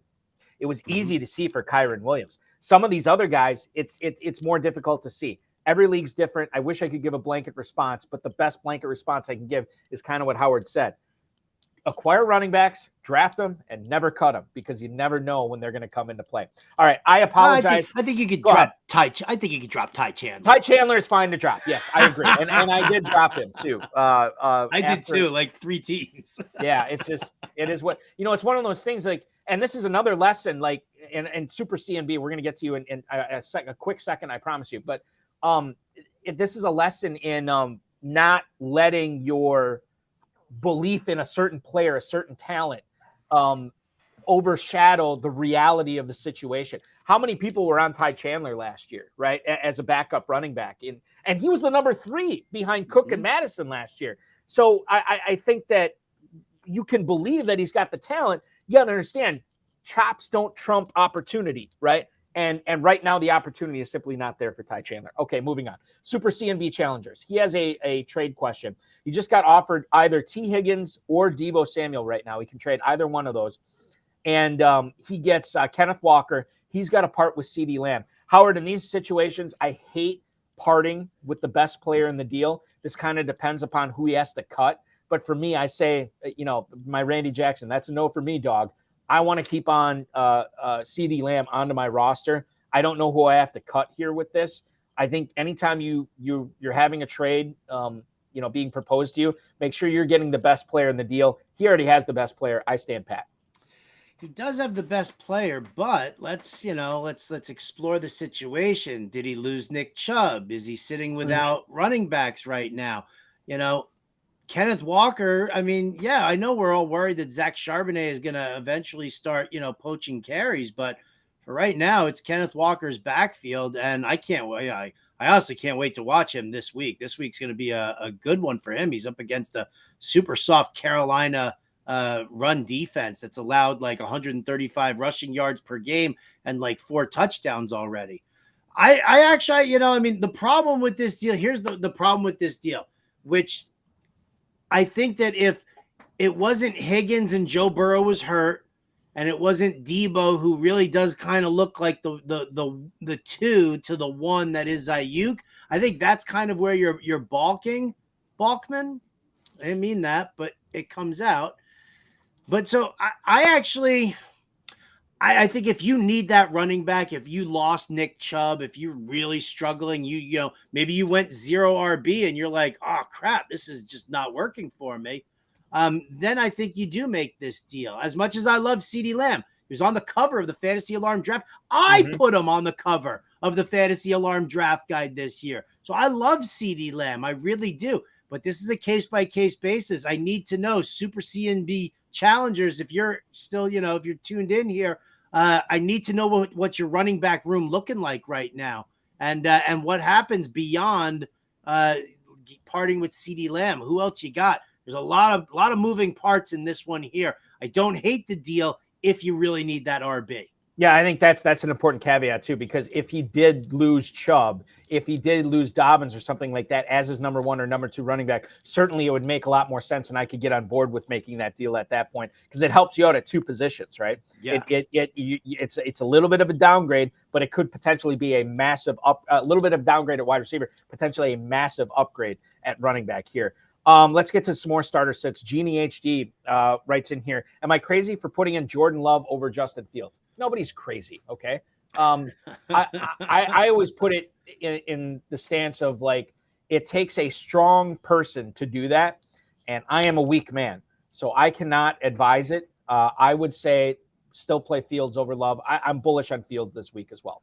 Yeah, you are definitely bullish on him. I mean, to me, Jordan Love he's kind of a safe play. He's got a good floor. It's not tremendous. I mean, but I like what I'm seeing from him there. I don't know what's going to happen with Christian Watson. I know that they said that he was going to be out, that he was going to miss practice today, right, and that was planned. But I'm not sure what to expect here. I would say, I mean, look to see with everything that's gone on with Justin Fields and the coaching staff and stuff like that. I don't think that this is gonna like implode. I think that this kind of leans more towards your narrative, Eric, and that is getting Fields into your lineup. Yeah, I think so too. I mean, the upside, I think about it like Jordan Love. I mean, he's looked very good for 7 quarters. He didn't look very good in the 4th quarter, but I mean, 6 touchdowns, no picks. The yardage is not there yet. I don't know. Maybe he just needs Watson in there to do that. Aaron Jones returned to practice today, which is good. So I think he's got a pretty good shot at playing.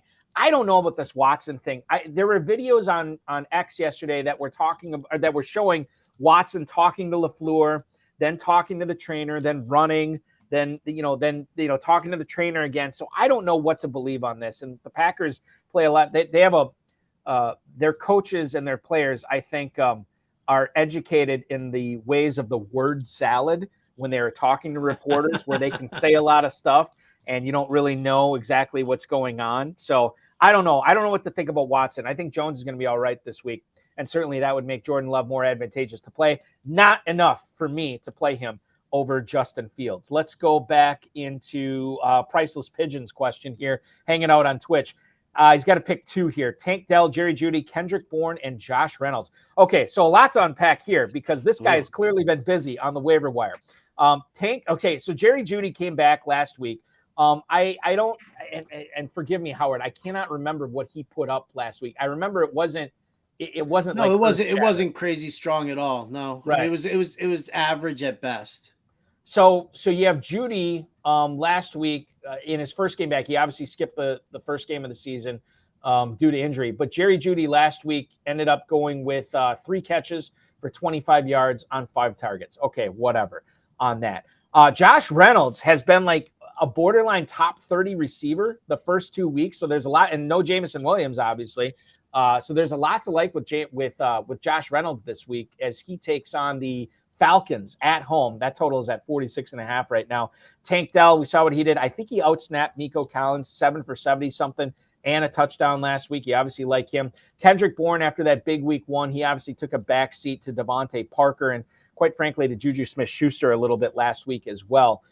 So I guess I would lean. I like Tank Dell this week. I think I would go. Boy, I would have to put in Judy at this point.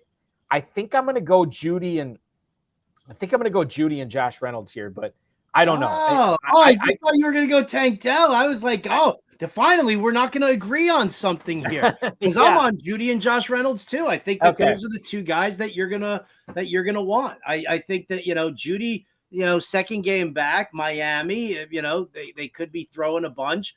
I love those sideline routes. Reynolds has looked fantastic. I mean, and there are no other targets there. I'm on Ross St. Brown, still dealing with that toe issue. So he, I'm not going to say that he's going to be limited, but, maybe all of a sudden, maybe he doesn't have that burst that he should have. Mm-hmm. Reynolds has just he's got Jared Goff's eye, and he's going to be locked in right now. He's sitting there as the wide receiver 2 on the Detroit Lions. And will possibly sit there at least until Jameson Williams comes back, which is not until week 7. So I like Josh Reynolds. I like Jerry Judy here. I have a hard time with Tank Dell. I just, 5'8", not your prototypical wide receiver that you want to go for there. And I just don't necessarily know if, he's really a guy who I'm ready to invest in. This isn't like, whiffing on Puka Nacua in week 1. This is like, Tank Dell had a good game, but right. And that's a good point too to bring up because Puka Nacua has done it twice now, and Puka Nacua has been featured in this offense. You know who else has been featured in his offense is Nico Collins, right? And I think that's another thing to keep in mind when you talk about Tank Dell. So it's close between Dell and Reynolds, but like you said, I mean Reynolds is locked in. Goff is throwing to him. I think Goff has a big week this week as well. So yeah, I think it's Reynolds and I think it's Jerry Judy here.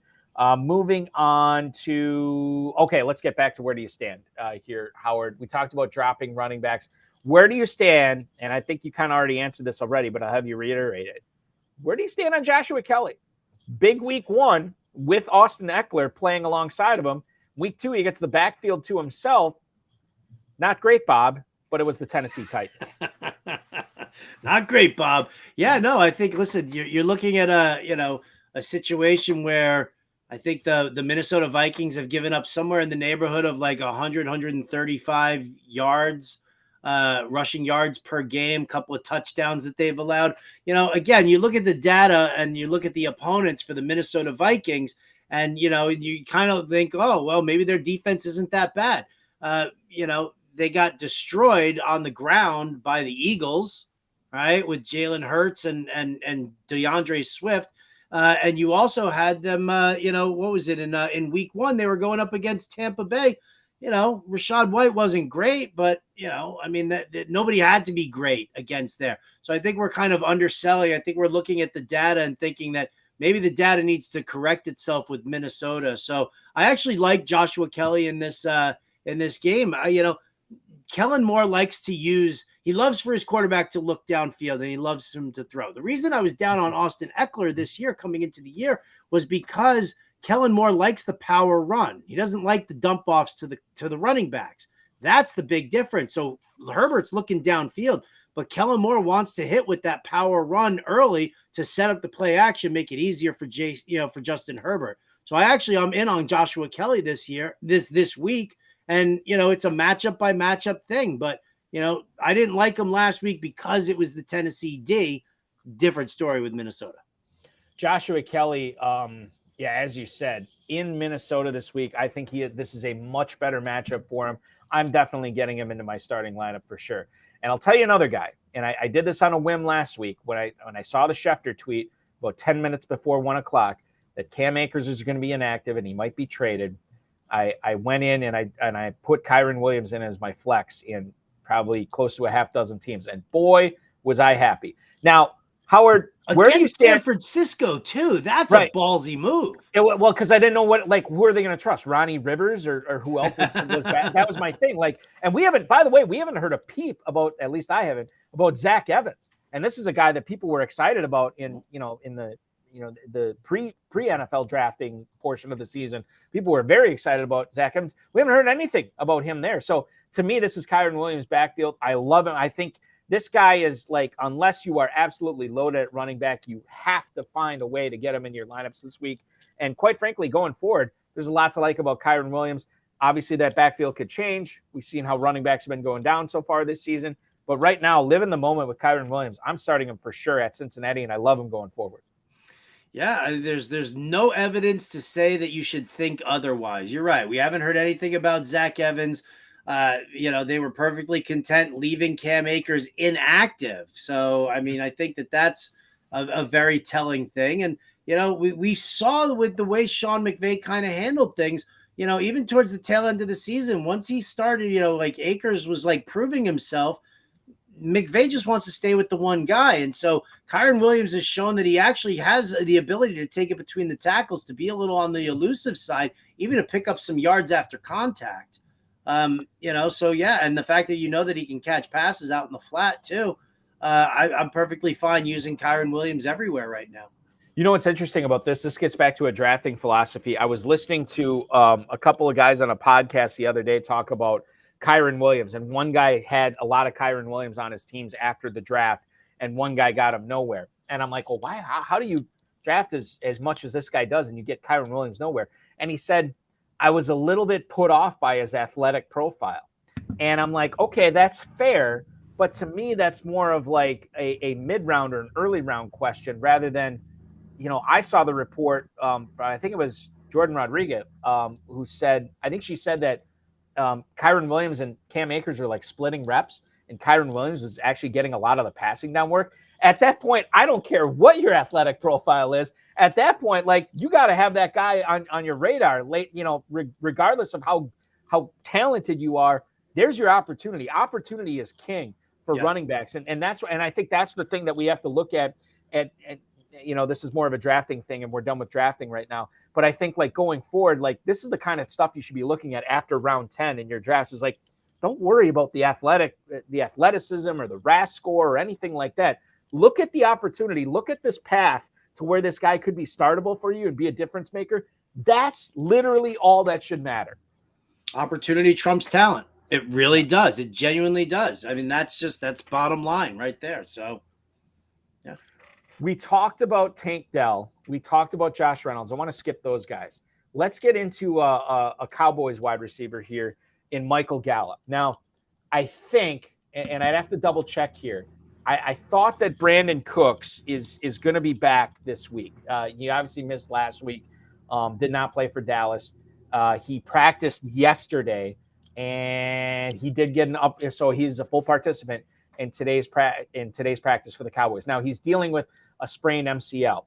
When you look at the Cowboys offense, I feel like if Prescott's going to do it, he's got to do it this week against the Cardinals. Lamb's going to get fed. Obviously, Pollard should be in for a big week.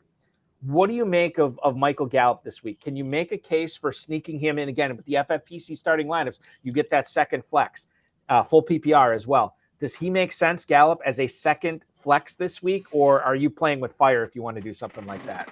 What did Michael Gallup do last week against the against the Jets? That is an excellent question, and I'm locating it right now to find out what he did. And the fact I'm being facetious here because okay, I don't even know what he did, but I think the fact that I'm saying Howard, I don't even know, I have to look it up, which it's like a referee. If you don't hear a referee's name or an offensive lineman's name, it means that they're probably either doing a really good job. It's the exact opposite. If you don't remember what a guy did, it probably wasn't much. And I see it now: 2 targets, 1 catch, 3 yards. Yeah, and and that's the thing. Jalen Tolbert actually out-targeted him If you look at it, Gallup had what was it? Oh, I just had the numbers right in front of me. Gallup had a 72% snap share last week. Jalen Tolbert had a 68% snap share. Jalen Tolbert, 4 targets. Michael Gallup, 2 targets. That tells me that Michael Gallup really isn't going to – he's not going to be the guy that you wanted him to be that you saw 2 years ago. He's not – he's just not the number 2 in this offense. He's an afterthought right now. It's Lamb. It's Cooks. And then you've got Gallup and Tolbert kind of fighting for that wide receiver 3 role. It's just not something that you can rely on. It really isn't. Especially if they're going to have to. I mean, I'm more bullish on Tony Pollard and the run game against Arizona. Yeah. Than worrying about this with with the target situation. They're not gonna need to throw. No, they shouldn't have to. We're going to get back to where do you stand on these players in a second, Howard. A couple of questions from the YouTube chat right now. Mason Layaw, I apologize if I butchered your name. It's what I do. Amari Cooper and Rachaad White for Josh Jacobs is the trade he's facing right now. He has Jordan Addison, Devontae Smith, and Jamar Chase. So Cooper is actually on his bench. Is this worthwhile to upgrade your running back from Rachaad White to Josh Jacobs while giving up Cooper in the process when you have those other 3 wide receivers? Yeah, I'm okay with this. I mean, you're going to upgrade from Rachaad White to Josh Jacobs. I know Jacobs didn't have a great game last week, but he's still, here's a guy who held out the entire time. So he hasn't even gotten his legs under him yet. Rachaad White, I just don't like that Tampa offensive line. I really don't. And as much as I like Amari Cooper, I do also I worry a little bit about Deshaun Watson. It's going to be a very telling week for Cleveland and Deshaun Watson this week. Because, the 2 face masks and putting your hands on an official, dude was losing his cool. Yeah, I don't know if he lost his cool because Nick Chubb went down and he was like, oh, crap, this is all falling on me now. Maybe that's what it was, and it was kind of aggravating him. But it's a very defining moment for Deshaun Watson this year. I don't mind losing Cooper if it means going as high up to Josh Jacobs, who's going to see crazy volume, than from Rachaad White, where I do think that the Tampa wheels fall off the wagon. The other thing to keep in mind here in regards to what we're talking about with this trade, number one, Deshaun Watson was on the road in Pittsburgh. I know the fans are letting him have it wherever he goes. He's a human being. You can only take so much before the frustration starts setting in. And then bear in mind with this, Josh Jacobs, 9 carries, -2 yards. Yeah, that sucked, but bear in mind, 5 catches for 51 yards last week as well. I think this is a great sell high opportunity with Rachaad White. This is a pretty good buy low opportunity for Josh Jacobs as well. So I'm fine with that trade as well, Mason. Go ahead and do it. Alex also hanging out in the YouTube chat. He can get Mike Evans and Miles Sanders giving up Josh Jacobs. Now, again, we don't know what's going on with this team or whatever. I feel like Mike Evans is actually playing a little bit above his he's playing out in front of his skis, right? At this point, I think Baker Mayfield, we've seen some really good stuff from him that I don't know if that's sustainable. And Miles Sanders, obviously, he's been bad. He hasn't been great so far.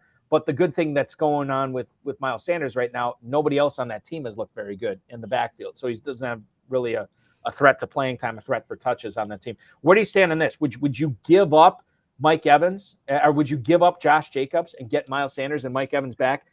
Let's say it's in a vacuum. In a vacuum, I'd have a hard time doing that. But I guess if it made sense for your team, then it might make sense here. Yeah. I probably wouldn't do that. I like Miles Sanders, but yeah, there's a lot to figure out what's going on with Carolina right now. I'm very curious to see what happens. I know that Bryce Young isn't even going to play this week. It's going to be Andy Dalton. So maybe you see a little bit of extra box stacking going on there. But for me, yeah, it's Mike Evans. I don't believe in Baker Mayfield. I do think that the magic's going to run out.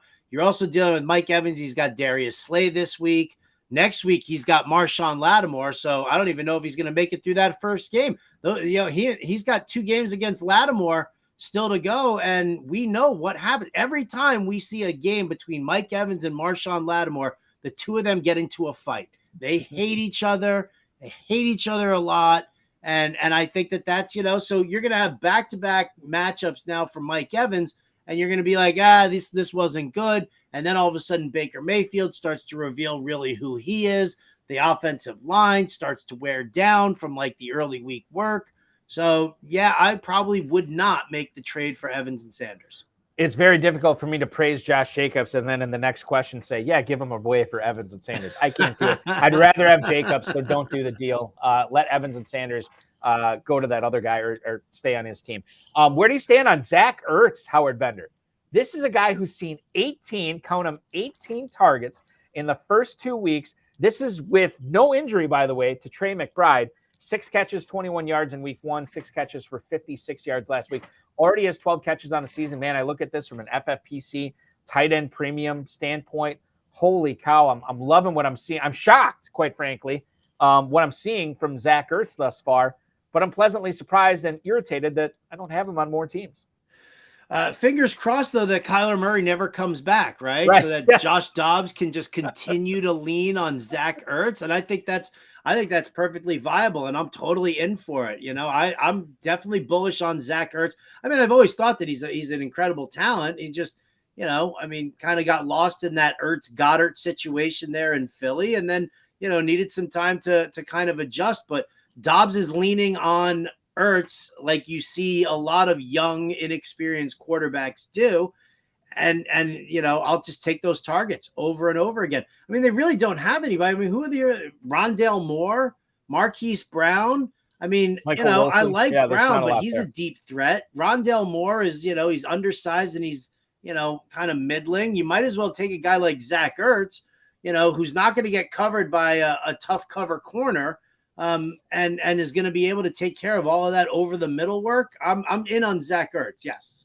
Yeah, I'm in on him too. And I think it makes a lot of sense. And I think it could continue this week, maybe not in the form of touchdowns, but obviously hosting the 2-0 Dallas Cowboys as nearly a 2-touchdown underdog could mean for a lot of garbage stuff in the second half, a lot of underneath stuff that the Cowboys are willing to give up to Dobbs and Ertz. Yeah, and as a PSA to Kyler Murray, don't rush that rehab, man. Take it through, go through everything solidly, don't cheat. We'll see you in 2024, and that's fine. We're okay with that. Geno Smith, Howard, where do you stand on him this week? He gets the Carolina Panthers. Again, this is a game that's sort of in flux, and it's changed over the last 12 hours or so as we've gotten more information on Bryce Young. It doesn't sound like he's going to play. It sounds like the Red Rifle is going to be out there for Carolina, tossing it to Hayden Hurst and Adam Thielen, Jonathan Mingo, all those guys. Panthers are 6.5-point underdogs to the Seahawks, who are at home, total of 42, 6.5-point favorites for Seattle. I like Geno Smith, and I like what's around him. Is the game script going to be strong enough for him to be a starting quarterback for you this week, or are you better off going with somebody, further down the list? I'll give you a couple ideas here as far, and we're not going to go rapid fire on this, but is Geno Smith a guy that you would start over, given, the situation, that you'd start over Russell Wilson, Matthew Stafford, Jordan Love? Does he still make sense there? I mean, he still makes sense there to a certain extent, but I'm actually not bullish on the Seattle passing game this week because I don't think that this is a need for it. Like I said before, we were discussing the trade. Kenneth Walker's going up against the Carolina Panthers, 135 rushing yards per game, 4 rushing touchdowns allowed. They actually, even without J.C. Horn, they actually do have a solid secondary. Jeremy Chin running around out there is he can be a beast. They also have decent coverage in the linebacking core, right? So, I kind of feel like this is one of those games where we get a lot of Kenneth Walker. Maybe in the second half you see some Zach Charbonnet also, but I think that this is much more of a game script for me where it's going to be more running for Seattle than passing. I know that, he'll could he end up with, 250 and 2? Sure, he could. Mm-hmm. But I still think, but that's just like, because he's got Metcalf and he's got Lockett and Smith-Njigba. But I just don't think that he needs the attempts that much. So I'd pull back on Geno Smith this week. Yeah, unless Carolina gets off to a fast start. I don't know how much the services of Geno Smith, the gunslinging services of Geno Smith. Fast start by Carolina. Well, I'm just saying, Howard, this is a funny game. It's played with a weird-shaped ball that bounces around in strange ways. A lot of stuff can happen and usually does. Going forward, I think that your safe play as you start your lineups for week 3 is probably to have Geno Smith on your bench and look elsewhere for fantasy goodness. He could be all right, but I don't know how much of a ceiling there is there.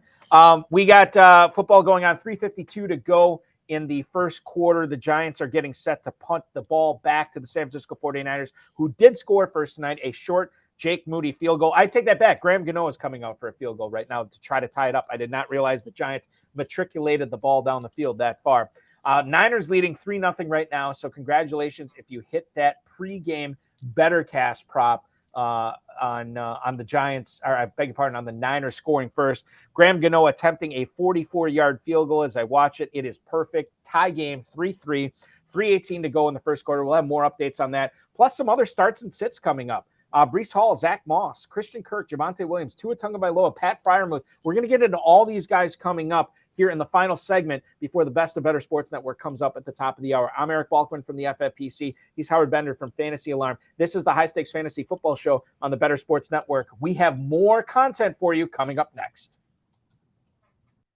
Like Devon Levi started off in the friend zone, and now like he could possibly be wife material. So it is exceptionally hard to trust a rookie goalie in the NHL. The kid is what? He's 21. Like, okay, and he is going to the Buffalo Sabres. But we've all agreed that the Buffalo Sabres are at least a somewhat better hockey team on paper. Again, it's hard to trust a rookie goalie. We've seen future Hall of Fame goalies like, Fleury in his first year struggle, right? Carey Price in his first year struggle. It is tough for goalies to come in and have success. That being said, nobody outside of maybe a Buffalo sports fan can tell me who the two goalies on their roster are, because I didn't know until this morning, until I was reminded that it was Eric Comrie and Ukko-Pekka Luukkonen. And I was like, okay, well, he has the crease to himself. So all he can do is lose it. That's all he can do. Buffalo is going to be a fun team to watch, which means maybe Devon Levi ends up in what I call the Martin Jones syndrome, which is a goals against average is pretty up there. Save percentage is not very good, but he's going to finish with 35 wins because he's just going to play a lot. And it's going to be that back and forth hockey. The Atlantic Division is not very good, right? There are some teams that are going to regress. So there's opportunities here for Buffalo to do well. And I think his over-under on wins is set at 24.5. So again, there's a lot of things that I may not trust about him, but as a 13th goalie off the board, and I think that is a reach at 13. I think a lot of people have him farther back than that. So he may be 13 on NHL.com's list, but you may end up and show up in your Yahoo or your ESPN draft and they haven't ranked probably outside of the top 20. So I would have no issue as a second goalie going with Levi, because like, who's taking his spot? Nobody. And volume at one point, if you're in a league that doesn't penalize you for losses, if you're in a league that rewards saves and save bonuses like, for daily, DraftKings does, he has all that working for him. So if it doesn't work out, all right, fine. Then you can go and pick up whoever is there. But it is his net to lose. I understand the risk. I will definitely take, because that's how you win championships, right? You got to take risks to win them. If you're safe, you're going to finish, eliminated in the first round and you had a good time. Or you can try to win the championship on draft day. It's the High Stakes Fantasy Football Show on Better Sports Network.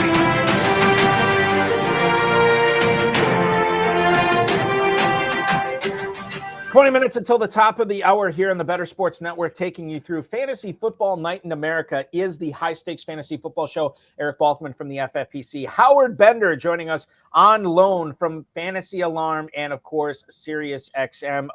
Howard, we have a great opportunity for a lot of the listeners tonight, and that is the Fantasy Alarm All-Pro subscription. You can actually start a free 7-day trial of the All-Pro subscription over at Fantasy Alarm. You'll get DFS content, NFL picks for week 3 for free. FantasyAlarm.com/win. What a URL, and what a great amount of content that is available for all the viewers tonight at FantasyAlarm.com/win. I'm so unbelievably proud of this team. I mean, the content that they put out there is just, it's absolutely first rate. And, if you're an FFPC player, we have specific content skewed for you. I mean, that's kind of what we do. I will say this is the last week, I believe, that we are offering this free trial. So, it's you just you go to fantasyalarm.com/win, do it this weekend because win money playing DFS, win money on bets. And it's going to pay for your subscription. It's going to be that easy. So take it for a spin this week, test it all out, see what you like, play, enjoy, win, and then you'll just want to kind of stay with us. So, yeah, not a lot of disappointed people who take advantage of this and go elsewhere. It doesn't really happen with Fantasy Alarm. Once again, fantasyalarm.com/win. Fantasyalarm.com/win is where to go for that. As I see George Kittle making his first catch of the night. So that's one. Just 4 more to go there as Brock Purdy and the Niners pick up a first down in the I thought you wanted the lower. What do you mean? I'm just telling you. I think it's still going to be lower than 4.5. But the fact that he's getting one already, I don't know. I could be wrong. It's happened once before. Can I show you? Do you want to see my Kenny Pickett impression? Oh, yeah, absolutely. Let's see it right now. You ready? Yeah, go ahead. This is a regulation size football. Yeah. Kenny Pickett. That's not Kenny Pickett. That's like the that's the opposite of Kenny Pickett. I'm doing this to troll Kenny Pickett. Kenny, I want to make you jealous of my hands. There you go. That's like if Kenny Pickett was a football, that would be the Kenny Pickett impersonation there. That's good. Damn, stuff. I screwed that joke up. That would have been damn funnier. It's still funny. I remember one of my other buddies sent me, and you probably already saw this. This was before Pickett was drafted. This is after the combine, and he sent me a picture of a giant hand and then like a normal size hand high-fiving it or putting up, and said, "Here's a picture of Kenny Pickett high-fiving his new teammate." What that made to me, it's like a little tiny hand. Somebody sent me a meme of Kenny Pickett like holding the football, but they put like doll hands. Yeah, exactly. Yes, totally. Did you ever see that Saturday Night Live skit with Kristen Wiig? It's like the Anderson sisters spoof. Yes, and she comes out and she's got like the little doll baby hands. That is one of the epic Kristen Wiig characters, because that came back several times. That was the old she was Judy, I think, and that was like they did it with it was always the Lawrence Welk show. Fred Armisen would be Lawrence Welk, and then they'd have the Bachelor type guy. Sometimes it was Taron Killam, sometimes it was Will Ferrell when he hosted. That I know so many people, Howard, who went as Judy for Halloween. Where they had the little tiny doll hands. It was fantastic. And I like to play with butter. Yeah, and then at the end she's popping the Lawrence Welk bubbles, at the end. Like it was great stuff. Anytime they opened up with one of those sketches, I knew it was going to be a great episode. All right, bring it back here. Robert in the YouTube chat. This is kind of an open-ended question. It's tough to answer, Robert. But I'll say this. Who could I trade Chase for? I don't trust Burrow being healthy. Here's what you do, and this is going to take some legwork on your part. You drafted Chase. If you want to get him off your roster, you're going to have to send out offers to everybody. It depends how many cents on the dollar you're willing to take for him. If you don't trust Burrow being healthy, then you got to look at 75, 80 cents on the dollar. And I think that's where you start and see what you can get. I'd look at guys that were drafted, maybe at the end of the second round, maybe in the early third. If you feel like that's too far, then go up a little bit higher on the food chain. I just don't know what you're going to get for Chase right now until they have a big game together. Chase's value is going to get more and more depressed. You kind of got to start him until that happens. I can't really foresee benching him. But if you want to get rid of him and you want to get the best bang for your buck, you're going to have to send out offers to everybody. Would you try something like, because I'm not into trading Jamar Chase. You don't sell low. You don't want to do that. So you have to, but if you're going to actively shop him, then you have to look around and try and buy low yourself, kind of a thing. Yep. Like Jahmyr Gibbs and I don't know, pick a just a good level wide receiver, somebody who doesn't get, maybe Keenan Allen, somebody like Keenan Allen, who's like kind of losing his luster. I mean, I know he had a great game this past week, but somebody in that range sort of. So it's like that and Jahmyr Gibbs. So you don't look like you're like, maybe, you're selling, you're trying to buy low as well. And so if you can kind of double up on that, I really Let me find out. Let me just look real quick. Well, I think you say Keenan Allen. I think you could throw in Devontae Smith into that as well. Yeah. Like Gibbs and Smith. You could, because Ridley had the big week 1, but then was kind of non-existent in week 2. You could try to do a Gibbs and Ridley for Chase. Yep. I think that could work out. There's other guys in here. Deebo Samuel, Chris Olave, I think would make some sense as well. So just get creative. And again, this is your team. It all depends what you're willing to give up Chase for at this point. And good luck to you, because and let us know how it turns out. I'd love to see it. Lineup advice here, Howard. The first one I'm going to ask you, this is a 2-part question. Start Breece Hall or Zach Moss in week 3, and then part 2 of that, what happened to Breece Hall last week, man? All right. Well, I feel like we covered. I feel like we covered it in the first hour of the show, so I don't have to go on my big rant. Nathaniel Hackett sucks at coaching and coordinating unless he's got Aaron Rodgers. Mm-hmm. So I don't, maybe he was. So it wasn't a Breece Hall thing for you. It was a Nathaniel Hackett thing. Oh yeah. How do you give Breece Hall only 4 carries? Mm-hmm. That you've got to take the pressure off of Zach Wilson. You're going up against the flipping Cowboys defense, for crying out loud. So why wouldn't you run heavier? Whether it's working or not, take the pressure off of Zach Wilson and force Dallas into thinking that you're just going to keep running the ball. And maybe that opens up the play action. But the problem is that Nathaniel Hackett doesn't think that way. He doesn't know. Nathaniel Hackett, when he sent in a play call to Aaron Rodgers, it was a suggested play call. It wasn't what the play call was. Aaron says, no, I'm going to do this my way and do it like that. So Breece Hall, I think, is fine moving forward. Totally fine moving forward. Nathaniel Hackett is the problem there. I mean, what I want as a Jets fan, what I want is for Aaron Rodgers to be either on the sidelines with a headset or up in the booth with the bird's eye view. And I want him to be the only name, the only voice in Zach Wilson's helmet. Let the play get sent in by Hackett to, relay it to a player or say it to Aaron Rodgers, and Rodgers, relays that. But whatever the case may be, I want Rodgers directing the traffic, because Nathaniel Hackett just sucks. So I'm fine with Breece Hall moving forward. We need a new offensive coordinator because Hackett doesn't work without Rodgers. Now, Zach Moss, yum, give me some. I mean, it's a tough matchup here against the Ravens, but if you're going to have Gardner Minshew out there, and it's going to, there could be some rain with that, that storm that they're talking about on the Eastern Seaboard. I would rather start, Zach Moss than worry about the matchup against Bill Belichick, the fact that Nathaniel Hackett doesn't know how to call plays. And I think that it would be I think it's a problematic one for this week. Long-term, give me some Breece Hall. This week, I'll just err on the side of caution and take Zach Moss, because I know he's going to get the carries. Keep in mind, too, Zach Moss on the field for 56 out of the 57 snaps for the Colts last week. He was the only running back to play. He's got everything there. He's got the whole backfield. Breece Hall still splitting it with Dalvin Cook. That's another thing to keep in mind. And obviously, going up against the mastermind, probably not an easy thing for Nathaniel Hackett and the rest of the Jets offense. Moving on to wide receivers here, Howard.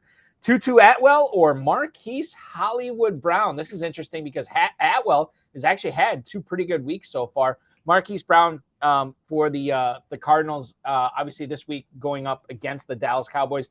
Are you strong enough to start Atwell on the road against the Bengals over Marquise Brown? Yeah, I don't love this Bengals secondary, not by any stretch of the imagination, man. They lost both their safeties to free agency. And this is a team that's playing on its heels right now. I think there's trouble brewing. Just because Trevon Diggs is out with a torn ACL does not mean that, Stephon Gilmore is going to suddenly suck, that, Deron Bland isn't going to be able to handle it. Marquise Hollywood Brown with Josh Dobbs, knowing that pass rush is coming in, no siree, Bob. I am definitely not going to go with Marquise Hollywood Brown. It's one of those things that seems weird until it actually happens. You're like, oh, gee, I'm really glad I started Atwell over Brown this week. Listen, his target share has been absolutely fantastic. The Rams are they're throwing the ball a ton, and I think they're going to keep doing that because that's what they like to do. That's what McVay likes, from his team. So I'm perfectly fine with using Tutu Atwell here imagine being Van Jefferson right now. What a loser. Yeah, and I know he's frustrated too, but it is what it is. He had an opportunity last year, he had an opportunity this year, and that has gone by the wayside as his teammates have stepped up in his stead. Hayden Hurst or Luke Musgrave. This is interesting because Hurst, I think, got a little steam towards the end of drafting season as a number 2 or a number 3 tight end for a lot of FFPC players. But Luke Musgrave was drafted as like a top 15 tight end towards the end of drafting season, and he really hasn't had much of a return on investment despite the Packers offense playing pretty well so far this season. Who would you go with this week? As a reminder, Luke Musgrave, is at home against the New Orleans Saints this week. Hayden Hurst is going on the road to the opposite coast as he takes on the Seahawks, probably catching balls from Andy Dalton. Which, again, is it that much worse than Bryce Young? I don't think so. I think that this is a very good spot. I don't mind Luke Musgrave. I like Luke Musgrave, but if Christian Watson's going to be back this week, and then you've got Romeo Doubs, and then you've got Jaden Reed as well. If Aaron Jones returns, he starts taking some receiving targets as well. I think Hayden Hurst is in a really good spot this week against the Seattle secondary. It's not good. And I don't even know if they're going to have Jamal Adams back this week. And I'm telling you, man, if you don't have Jamal Adams, on the field, then the tight ends kind of chew up, the Seattle secondary there. So I'm perfectly happy going with Hayden Hurst this week. Yeah, I think I agree with you there too. I think it's close, obviously, but Musgrave is in one of those positions where he's a rookie, and until he shows it, I'm going to have his first breakout game when he's on my bench and hopefully reaping the benefits of a veteran like Hayden Hurst, who, by the way, looked really good week 1. I think he had 7 targets, 5 catches, 41 yards, and a touchdown. He's not an afterthought in this offense. There were a lot of people who were concerned at quarterback this year, Howard. They liked Tua Tagovailoa. However, they understood the head issues and the brain issues from last year, and they're like, I don't want my season going up in smoke if Tagovailoa goes down. So oftentimes they would draft the quarterback usually right after that. And one of those quarterbacks happened to be Kirk Cousins. I know there's a lot of people that are facing the Tagovailoa versus Kirk Cousins decision this week. And I'm kind of curious to your thoughts as to which quarterback they should be playing. Tagovailoa is at home against the Broncos, whereas Kirk Cousins goes on he's at home as well against the Chargers. You already talked about how much you love the Vikings and Chargers this week because of that high total. Should be a lot of passing yardage in this game. Would you be willing to sit Tagovailoa in favor of Kirk Cousins? This is a dirty question. This is a filthy, dirty question. I thought we were pals. I thought we were vibing. Now you got to put me into this situation. Oh man. I guess the answer here for you, Howard, is I think a lot of people would say, well, not a lot of people. I think a significant amount of people would say you can't sit Tagovailoa for Cousins, but I think you wrestling with this makes it okay if somebody believes in their gut, I'm going to go with Cousins.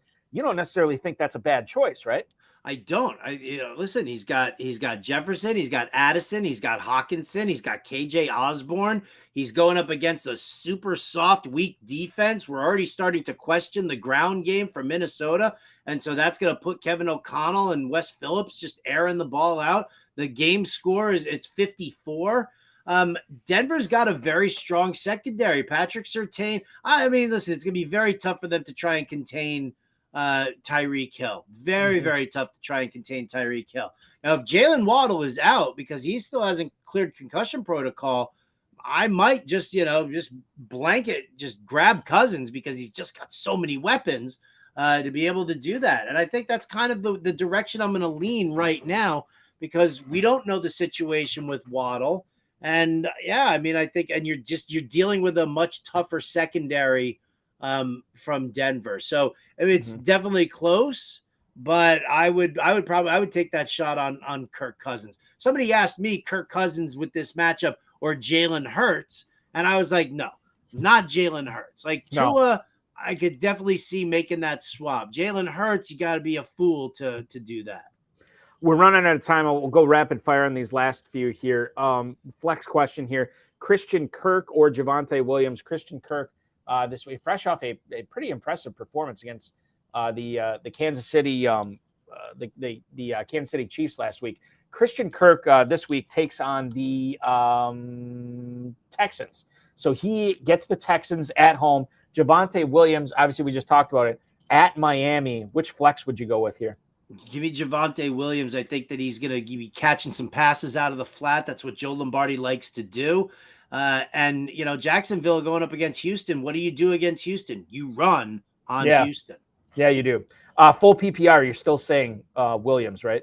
Oh, Okay, yeah. perfect. Dude, come on. 6 catches for 48 yards and a touchdown on top of his rushing work? Makes perfect sense. Speaking of Houston, Pat Freiermuth or Dameon Pierce. I actually, in a league last week, Howard, going into Monday Night Football, I was done, and my opponent was down by 2.5 points, had Freiermuth. Freiermuth gets 1.2, and I scum out a 1.3 win. And I feel bad about it, but at the same time, the fantasy gods look down on me, so I'm not regretting it at all. Does that continue this week with Freiermuth? These are two guys that had bad week twos, Freiermuth and Pierce. It's against the Raiders, so, you kind of worry that, maybe he does have like a breakout moment, but I think I would probably just go with Dameon Pierce and hope that he sees some early volume. The best way to consume more of your content, Fantasy Alarm Show on SiriusXM and Better Sports Network, right? FantasyAlarm.com. Right there. Boom. All right. That's it. Follow him on the X machine at RotoBuzzGuy. Howard Bender, thank you so much for hanging out with me tonight. Remember to sign up for MyFFPC.com's weekly challenge, MyFFPC.com. Best of the Better Sports Network is up next. We'll be back next week at 7 o'clock with Fantasy Mojo's Darren Armani. It's going to be fun. Enjoy the game tonight. We'll talk with you next week.